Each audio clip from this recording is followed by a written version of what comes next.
ಅತ್ತೆ ಜೊತೆಗೆ ಅಳಿಯ ಪರಾರಿಯಾಗಿರುವಂತಹ ಸುದ್ದಿ ಇದು ದಾವಣಗೆರೆಯಿಂದ. ಮಲತಾಯಿಯವರು ಮಗಳನ್ನು ಮದುವೆ ಮಾಡಿಕೊಡ್ತಾರೆ. ಮಗಳನ್ನು ಮದುವೆ ಮಾಡಿಕೊಡೋ ಮುಂಚಿತವಾಗಿಯೇ ಅಳಿಯನ ಜೊತೆಗೆ ಅವಳಿಗೆ ಅಫೇರ್ ಇರುತ್ತೆ.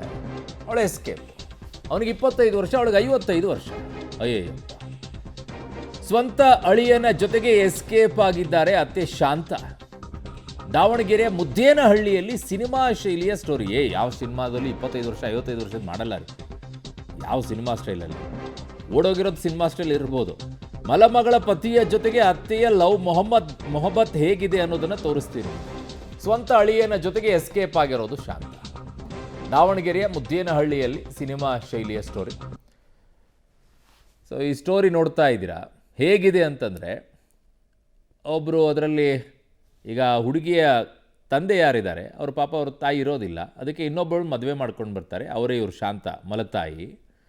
ಮದುವೆ ಮಾಡ್ಕೊಂಡು ಬಂದ ನಂತರ ಇನ್ನೇನು ಮದುವೆ ಮಾಡಬೇಕು ಮಗಳದ್ದು ಅಂತ ಹೇಳ್ಬಿಟ್ಟು ಮದುವೆ ಮಾಡ್ತಾರೆ.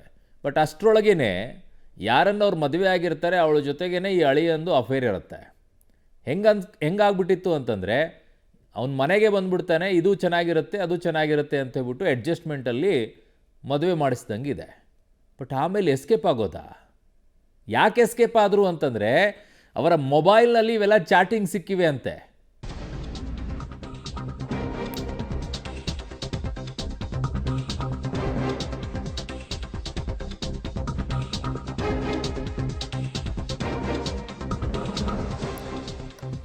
ಒಂದು ಶಾಕ್ ಆಗಿಬಿಟ್ಟಿರ್ಬೇಕು ನಮ್ಮವ್ರಿಗೇನೆ. ಅವ್ರು 25 ವರ್ಷದ 55 ವರ್ಷಕ್ಕೆ ಹಂಗೆ ಆಗಿದ್ದಕ್ಕೆ. ಅದಕ್ಕೆ ಬೆಂಗಳೂರಿಗೆ ಬಂದುಬಿಟ್ರು ದಾವಣಗೆರೆಯಿಂದ ಸೀದಾ. ಈಗ ವಾಪಸ್ ಹೋಗೋಣ ಮತ್ತೆ ದಾವಣಗೆರೆ ಕಡೆನೇ. ಏನಾಗ್ಬಿಟ್ಟಿದೆ ಅಂತಂದರೆ, ಇಲ್ಲಿ ಮಗಳು ಗಲಿಬಿಲಿ ಆಗೋಗ್ಬಿಟ್ಟಿದ್ದಾಳೆ. ಗಣೇಶನನ್ನು ಬಿಟ್ಟು ತಾನೊಬ್ಬಳೇ ಮನೆಗೆ ಬಂದುಬಿಟ್ಟಿದ್ದಾಳೆ ಆಂಟಿ. ಈಗ ಗಣೇಶ್ ಎಲ್ಲೋದ? ಈಗ ಗಣೇಶ್ ಮಿಸ್ಸಿಂಗ್ ಅಂತ ಪತ್ನಿ ದೂರು ಕೊಟ್ಟಿದ್ದಾರೆ. ಏನು ಬದುಕಿದಾನೆ ಇಲ್ಲ ನೋಡ್ರಪ್ಪ ಒಂದ್ಸಲ. ಅಕ್ರಮ ಸಂಬಂಧ ಹೊಂದಿದ್ದು ಶಾಂತ. ಬಟ್ ಈಗ ವಾಪಸ್ ಬಂದಮೇಲೆ ಹೇಳ್ತಾ ಇರುವಂಥದ್ದು ನನಗೇನಂಥದ್ದು ಇಲ್ಲ ಅಂತ ಹೇಳಿ. ಆದರೆ ಮೊಬೈಲಲ್ಲಿ ಎಲ್ಲ ಗೊತ್ತಿದೆ ಚಾಟಿಂಗ್ ಏನಾಗ್ತಾ ಇದೆ ಅಂತೇಳಿ. ಮೊಬೈಲಲ್ಲಿ ಇವರೆಲ್ಲ ಚಾಟಿಂಗ್ ಮಾಡಿರೋದು ಗೊತ್ತಾಗ್ತಾ ಇದ್ದಂತೆ ಅಳಿಯನ ಜೊತೆಗೆ ಎಸ್ಕೇಪ್ ಆಗಿರೋದು.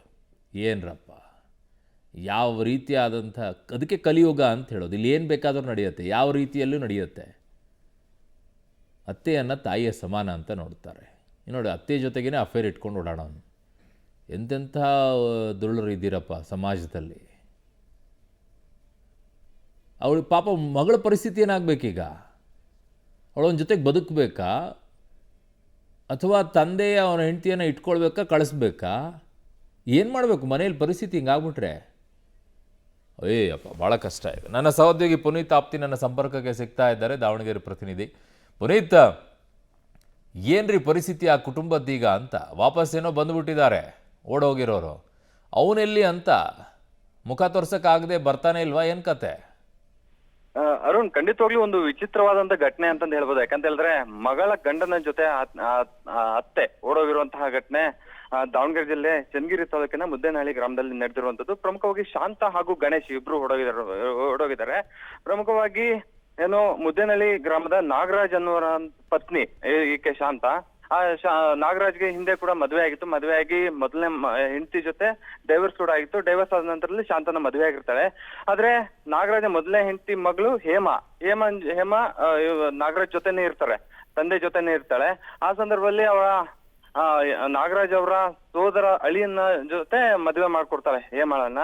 ಆದ್ರೆ ಸೋದರ ಗಣೇಶ್ ಆಗಿರ್ಬೋದು ಮತ್ತೆ ಶಾಂತ ಇಬ್ಬರ ನಡುವೆ ಕೂಡ ಮೊದಲಿಂದ ಕೂಡ ಅನೈತಿಕ ಸಂಬಂಧ ಇತ್ತು. ಅದೇ ಸಂಬಂಧ ಕಂಟಿನ್ಯೂ ಆಗ್ತಾ ಇತ್ತು. ಮದುವೆ ಆದ ನಂತರದಲ್ಲೂ ಕೂಡ, ಅದರಲ್ಲೂ 1 ವರ್ಷದ ಹಿಂದೆ ಇಬ್ಬರದ್ದು ಮದುವೆ ಆಗುತ್ತೆ. ಅಂದ್ರೆ ಹೇಮ ಹಾಗೂ ಗಣೇಶ್ ಅವರ ಮದುವೆ ಆಗುತ್ತೆ. ಮದುವೆ ಆದ ನಂತರ ಕೂಡ ಅದು ಕಂಟಿನ್ಯೂ ಆಗುತ್ತೆ. ಆಗ ಒಂದ್ ಸಂದರ್ಭದಲ್ಲಿ ಹೇಮಗೆ ಗೊತ್ತಾಗುತ್ತೆ ಇಬ್ಬರ ನಡುವೆ ಅಕ್ರಮ ಸಂಬಂಧ ಇದೆ ಅನ್ನುವಂಥದ್ದು.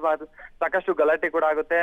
2 ಕುಟುಂಬಗಳ ನಡುವೆ ಕೂಡ ಗಲಾಟೆ ಆಗುತ್ತೆ. ಅದಾದ ನಂತರದಲ್ಲಿ ಕಳೆದ 3 ತಿಂಗಳ ಹಿಂದೆ ಶಾಂತ ಆಗಿರ್ಬೋದು ಮತ್ತೆ ಗಣೇಶ್ ಇಬ್ರು ಕೂಡ ಓಡೋಗ್ತಾರೆ. ಆದ್ರೆ ಈಗ 15 ದಿನದ ಹಿಂದೆ ಶಾಂತ ಮಾತ್ರ ವಾಪಸ್ ಬರ್ತಾರೆ. ವಾಪಸ್ ಬಂದು, ನನಗೆ ಗಣೇಶ್ ಎಲ್ಲಿ ಹೋಗಿದ್ದಾನೋ ಗೊತ್ತಿಲ್ಲ, ನನಗೆ ನೆಮ್ಮದಿ ಇರ್ಲಿಲ್ಲ, ಅದಕ್ಕೋಸ್ಕರ ನಾನು ಮನೆ ಬಿಟ್ಟು ಹೋಗಿದ್ದೆ ಅನ್ನುವಂತಹ ಮಾತುಗಳನ್ನ ಹೇಳ್ತಾಳೆ ಹೊರತು ಗಣೇಶನ್ ಜೊತೆ ಹೋಗಿದ್ದೆ ಅನ್ನುವಂತಹ ಮಾತುಗಳು ಹೇಳ್ತಾ ಇಲ್ಲ. ಆದ್ರೆ ಇಲ್ಲಿ ಹೇಮಾಗೆ ಒಂದು ಗಲಿಬಿಲಿ ಆಗುತ್ತೆ. ಯಾಕಂದ್ರೆ ಗಂಡ ಮತ್ತೆ ಮಲತಾಯಿ ಇಬ್ರು ಹೋದ್ರೆ ಹೋಗ್ಲಿ ಅಂತ ಬಿಟ್ಟಿದ್ರು. ಆದ್ರೆ ಈಗ ಮಲತಾಯಿ ಮಾತ್ರ ಶಾಂತ ಮಾತ್ರ ಬಂದಿರುವಂತ ಹಿನ್ನೆಲೆಯಲ್ಲಿ ಗಣೇಶ್ ಎಲ್ಲೋದ ಅನ್ನುವಂಥದ್ದು ಒಂದು ಪ್ರಶ್ನೆ ಆಗಿದೆ. ಇನ್ನೊಂದ್ ಕಡೆ, ನಾನ್ ಮಾಡಿರುವಂತಹ ಸಾಲವನ್ನು ನೀನೇ ತೀರ್ಸು ಅನ್ನುವಂತ ನಿಟ್ಟಿನಲ್ಲಿ ಶಾಂತನು ಕೂಡ ಹೇಳಿರುವಂತ ಹಿನ್ನೆಲೆಯಲ್ಲಿ ಸಾಕಷ್ಟು ಜಗಳಗಳು ಕೂಡ ಆಗಿದೆ. ಈಗಾಗಲೇ ಚನ್ನಗಿರಿ ಪೊಲೀಸ್ ಠಾಣೆಯಲ್ಲೂ ಕೂಡ ದೂರು ದಾಖಲಾಗಿರುವಂತದ್ದು. ಅದರ Okay. ನಾಗರಾಜ್ ಅವರ ಆಗಿರ್ಬೋದು ಮತ್ತೆ ಹೇಮ ಇಬ್ರು ಕೂಡ ಗಣೇಶ್ ಕಾಣೆಯಾಗಿದ್ದಾನೆ ಅನ್ನುವಂತ ಒಂದು ದೂರನ್ನು ಕೂಡ ಕೊಟ್ಟಿರುವಂತದ್ದು. ಅರುಣ್. ಓಕೆ ಪುನೀತ್, ನಿಮ್ಮೆಲ್ಲ ಮಾಹಿತಿಗೆ ಧನ್ಯವಾದಗಳು.